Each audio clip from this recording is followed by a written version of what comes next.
നമസ്കാരം. എൻ്റെ യൂട്യൂബ് ചാനലായ നൂറുഡ് ചാനലിലേക്ക് നിങ്ങൾക്കെല്ലാവർക്കും സ്വാഗതം.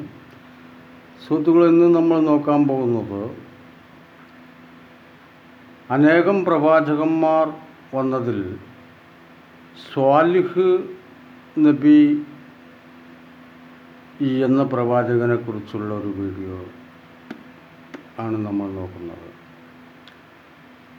അക്കാലത്തും വലിയ ബിംബാരാധന അറേബ്യൻ നാടുകളിൽ നടന്നിരുന്നു. എല്ലാവിധ നിയമത്തുകൾക്കും കാരണം തങ്ങൾ ആരാധിക്കുന്ന വിഗ്രഹങ്ങളാണെന്ന് അക്കാലത്തെ പ്രമുഖരായ ആളുകൾ മുഴുവൻ വിചാരിച്ചിരുന്നു. തമൂദ് ഗോത്രം എന്നൊരു ഗോത്രമുണ്ടായിരുന്നു. ആ ഗോത്രത്തെ നേരാക്കുവാൻ വേണ്ടി അല്ലാഹു സുബ്ഹാനഹു വ തആല അവരിൽ നിന്ന് തന്നെ കണ്ടെത്തിയ ഒരാളായിരുന്നു സ്വാലിഹ് നബി അലൈഹിസ്സലാത്തു വസ്സലാം. ഈ സ്വാലിഹ് നബി അലൈഹിസ്സലാം തമൂദ് ഗോത്രക്കാരെ മുഴുവൻ അള്ളാഹുവിൻ്റെ മാർഗത്തിലേക്ക് ക്ഷണിച്ചു കൊണ്ടിരുന്നു. അതായത് ബിംബങ്ങളെ ആരാധിക്കുവാൻ പാടില്ല, വൃക്ഷങ്ങളെ ആരാധിക്കുവാൻ പാടില്ല, കല്ലുകളെ ആരാധിക്കുവാൻ പാടില്ല, അതുപോലെ സൂര്യനെ ചന്ദ്രനെ ഒന്നും ആരാധിക്കുന്നതിൽ യാതൊരുവിധ അർത്ഥവുമില്ല. ഇതെല്ലാം സൃഷ്ടിച്ച ഏകനായ അള്ളാഹുവിനെയാണ് ആരാധിക്കേണ്ടത് എന്നത് അവരിൽ നിന്ന് തന്നെ കണ്ടുപിടിച്ച ഒരാൾ അവരെ ഉപദേശിക്കാൻ വേണ്ടി അള്ളാഹു നിയോഗിച്ചു. അപ്പോൾ ആ വിഡ്ഢികളും അതുപോലെ തന്നെ കുതന്ത്രശാലികളും ആക്രമികളുമായ അവർ സ്വാലിഹ് നബിയെ എതിർത്തു. സ്വാലിഹ് എന്താണ് പറയുന്നത്? ഞങ്ങൾ പാരമ്പര്യമായി ആരാധിച്ചു പോരുന്ന വിഗ്രഹങ്ങളാണ്, ഇത് ഞങ്ങളുടെ കുലദൈവങ്ങളാണ്, ഇവയെ ആരാധിക്കേണ്ട, പിന്നെ ആരെയാണ് ആരാധിക്കേണ്ടത് എന്ന് നീ പറയുമോ എന്നാണ് പറഞ്ഞത്. അപ്പോൾ സ്വാലിഹ് നബി അവരെ ദീനിലേക്ക് ക്ഷണിച്ചെങ്കിലും ആ തെമ്മാടികളായ ആളുകൾ അദ്ദേഹത്തെ ഒരു മനോരോഗിയായി ചിത്രീകരിക്കുകയാണ് ഉണ്ടായത്. എങ്കിലും ഒരുപാട് ആളുകൾ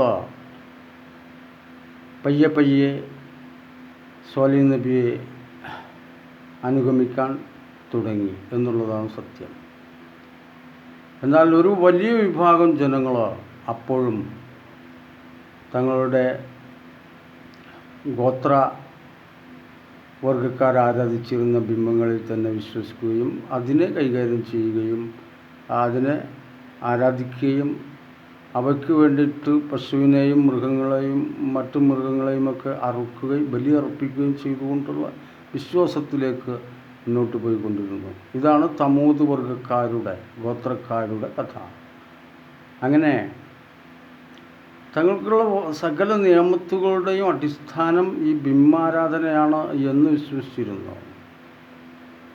കാലഘട്ടങ്ങൾ പോരുമ്പോൾ മുഹമ്മദ് നബിയുടെ കാലത്തും കഅബ ഷരീഫിൽ മക്കയിൽ ഒക്കെ തന്നെ ബിംബങ്ങളുണ്ട്.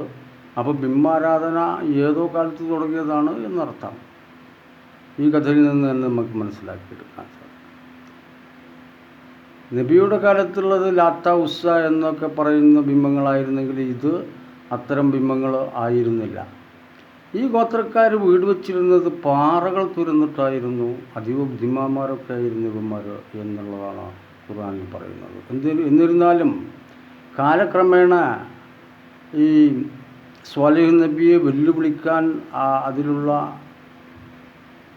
പ്രമുഖരായ ആളുകൾ തയ്യാറായിക്കൊണ്ട് അവർ സ്വാലിഹ് നബിയെ സമീപിക്കുകയാണ്. അങ്ങനെ സ്വാലിഹ് നബിയോട് അവർ ചോദിക്കുന്നു, നിൻ്റെ ഇലാഹ് അത്ര വലിയ ആളാണെങ്കിൽ പൂർണ്ണഗർഭിണിയായിട്ടുള്ള ഒരു ഒട്ടകത്തെ പാറയിൽ നിന്ന് സൃഷ്ടിച്ചു തരാൻ പറയൂ എന്നാണ് പറഞ്ഞത്. എന്തായാലും വളരെ വിചിത്രമായിട്ടുള്ള ഈ ആവശ്യം കേട്ട് സാലിഹ് നബി ചെല്ലാൻ വരുന്നെങ്കിലും ആ ഒരു വെല്ലുവിളി ഏറ്റെടുക്കുകയാണ് ചെയ്തത്. വളരെ മിറാക്കിളായിട്ടുള്ള വെല്ലുവിളിയാണിത്. ആവശ്യമാണ്. പൂർണ്ണ ഗർഭിണിയായിട്ടുള്ള ഒരു ഒട്ടകത്തെ പാറകൾക്കുള്ളിൽ നിന്ന് സൃഷ്ടിച്ചു തരാൻ പറയുമെന്നാണ്. അപ്പോൾ അതൊരിക്കലും സാധിക്കാത്തൊരു കാര്യമാണ് എന്നുള്ളത് കൊണ്ടാണല്ലോ അങ്ങനെ പറയുന്നത്. പക്ഷെ സ്വാലിഹ് നബി ആ വെല്ലുവിളി ഏറ്റെടുക്കുകയാണ്. അങ്ങനെ ആ ചലഞ്ച് ഏറ്റെടുത്തുകൊണ്ട് സാലിഹ് അലൈഹിസ്സലാം ജനങ്ങളെ മുഴുവൻ ഒരു കുന്നിലേക്ക് ആനയിക്കുകയാണ്. അവിടെ ചെന്നിട്ട് അള്ളാഹുവിനോട് പ്രാർത്ഥിക്കുന്നു. ഈ പ്രാർത്ഥന കേട്ട് ഉടൻ തന്നെ പാറകൾ തുരന്നിട്ട് പിളർന്നിട്ടൊരൊട്ടകം അവിടെ പ്രത്യക്ഷപ്പെട്ടു. ഈ അത്ഭുതം കണ്ട് സകല ആളുകളും അമ്പരക്കുകയും പകുതി ആളുകൾ സാലിഹ് നബിയെ അംഗീകരിക്കുകയും ദീനിലേക്ക് വരികയും ചെയ്തു. എങ്കിലും ആ ഒട്ടകവുമായിട്ട് നഗരത്തിലേക്ക് പോവുകയും ഈ ഒട്ടകത്തിന് ഒരുപാട് നിബന്ധനകൾ അല്ലാഹു സുബ്ഹാനഹു തആല അറിയിക്കുകയും ചെയ്തു. ഈ ഒട്ടകം പാല് ചുരന്നു കൊടുക്കുന്നതിലൂടെ അനേകായിരങ്ങൾക്ക് ഭക്ഷണമാവുകയും പാല് നിരന്തരം കിട്ടിക്കൊണ്ടിരിക്കുകയും ചെയ്തു. അതുപോലെ ഗ്രാമങ്ങളെല്ലാം സമ്പൽ സമൃദ്ധിയിൽ ആറാടിക്കൊണ്ടിരുന്നു. പക്ഷേ അങ്ങനെ പയ്യെ പയ്യെ ദീനിലേക്ക് ആളുകൾ വരികയാണ് എന്ന് മനസ്സിലാക്കിയപ്പോൾ അക്കാലത്ത് പുരോഹിതന്മാർ ഈ സ്വാലിഹ് നബിയുടെ ദീനിലേക്ക് ആളുകൾ പോകുന്നത് അത്ര നന്നല്ല, അപ്പോൾ ഞങ്ങളുടെ നിലനിൽപ്പിനെ തന്നെ ബാധിക്കുമെന്ന് മനസ്സിലാക്കിക്കൊണ്ട് അതിൻ്റെ പേരറുക്കുവാൻ വേണ്ടി അവർ പലവിധ കൃത്രിമങ്ങളും കുതന്ത്രങ്ങളും ആവിഷ്കരിച്ചു കൊണ്ടിരിക്കുന്നു. അങ്ങനെ ഒരുപാട് ജനങ്ങൾ പിന്നെ സ്വാലിഹ് നബിയെ അനുഗമിക്കുകയും അതിനേക്കാൾ എത്രയോ ഭൂരിപക്ഷം ദീനിനെ എതിർക്കുകയും ചെയ്തുകൊണ്ട് മുന്നോട്ട് നീങ്ങിക്കൊണ്ടിരിക്കെ ഒരു കിണറിൽ നിന്ന് വെള്ളം കുടിക്കുന്നത് ഒട്ടകവും അതേ കിണറിൽ നിന്ന് വെള്ളം കുടിക്കുവാൻ ജനങ്ങളെയും തയ്യാറാക്കുകയുണ്ടായി അക്കാലത്ത്. അപ്പോൾ ഒട്ടകം വെള്ളം കുടിക്കുന്ന മറ്റേ കുളത്തിൽ ധാരാളം വെള്ളം ഉണ്ടാവുകയും ബാക്കിയുള്ള ഭാഗങ്ങളിലെല്ലാം വെള്ളം വറ്റി വരണ്ടും ഇരുന്ന സമയമായിരുന്നു. എന്തായാലും ശരി, ഈ ഒട്ടകം എന്നത് പല നിബന്ധനകളും മുന്നോട്ട് വെച്ചുകൊണ്ട്, അപ്പോൾ തങ്ങളുടെ സർവ്വ സ്വാതന്ത്ര്യത്തെ ചോദ്യം ചെയ്യാനാണ് ഈ ഒട്ടകം വന്നിരിക്കുന്നത് എന്നതുകൊണ്ടും ജനങ്ങളിൽ പല അഭ്യൂഹങ്ങളും പരന്നു. അതുകൊണ്ട് ഈ ഒട്ടകം എന്നത് മുന്നോട്ട് പോവുകയാണെങ്കിൽ തങ്ങളുടെ മതം എന്ന് പറയുന്നതും ഇവിടെ ഇല്ലാതാവുകയും തങ്ങളുടെ സ്വാതന്ത്ര്യം എന്ന് പറയുന്നതിൽ ഇവിടെ ഇല്ലാതാവുകയും തുടർന്ന് ഇവിടെ പിന്നെ സ്വാലിഹ് മുന്നോട്ട് കൊണ്ടുവന്നിട്ടുള്ള മതം മാത്രമാവുകയും ചെയ്യുമെന്ന് ഉറപ്പായപ്പോൾ അവരാ ഒട്ടകത്തെ കൊല്ലാൻ തീരുമാനിച്ചു. അങ്ങനെ ഈ ദിവ്യ അത്ഭുത ശക്തിയുള്ള ആ ഒട്ടകത്തെ ഈ തമൂദ് ഗോത്രക്കാർ കൊന്നുകളഞ്ഞു. അതോടുകൂടി ആ ഗോത്രത്തിൻ്റെ അവസാനമായിരുന്നു എന്ന് അല്ലാഹു സുബ്ഹാനഹു വ തആല പിന്നീട് കാണിച്ചു കൊടുക്കുന്നുണ്ട്. അതിഭയങ്കരമായ കൊടുങ്കാറ്റിലും ഭയങ്കരമായ ഭൂമികുലുക്കത്തിലും ആ തമൂദ് ഗോത്രം പറ്റ നശിച്ചതായിട്ടാണ് കഥ. അപ്പോൾ ഈ സ്വാലിഹ് നബിയുടെ ഒട്ടകം എന്ന് പറയുന്ന കഥ ഇതാണ്.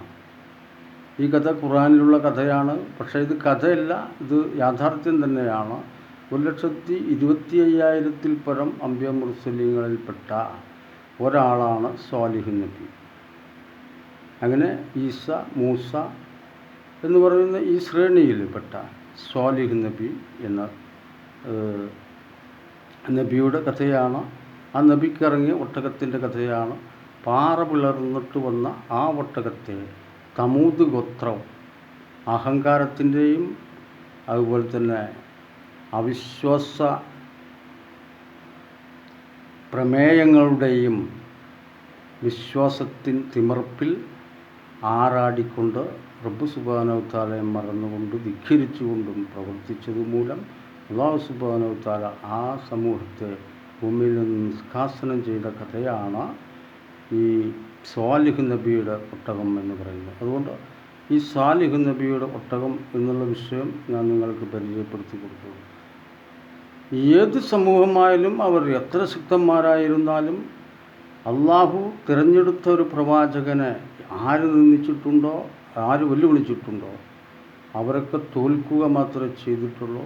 അല്ലാതെ ജയിക്കാൻ ഒരിക്കലും തന്നെ റബ്ബ് സുബ്ഹാനഹു വ തആല സമ്മതിക്കില്ല. കാരണം അത് റബ്ബ് സുബ്ഹാനഹു വ തആലാൻ്റെ ദീനാണ് എന്നാണ് അതിൻ്റെ അർത്ഥം. അപ്പോൾ ഈ കഥ നിങ്ങൾക്ക് വളരെ ഇഷ്ടമായി എന്നാണ് ഞാൻ വിചാരിക്കുന്നത്.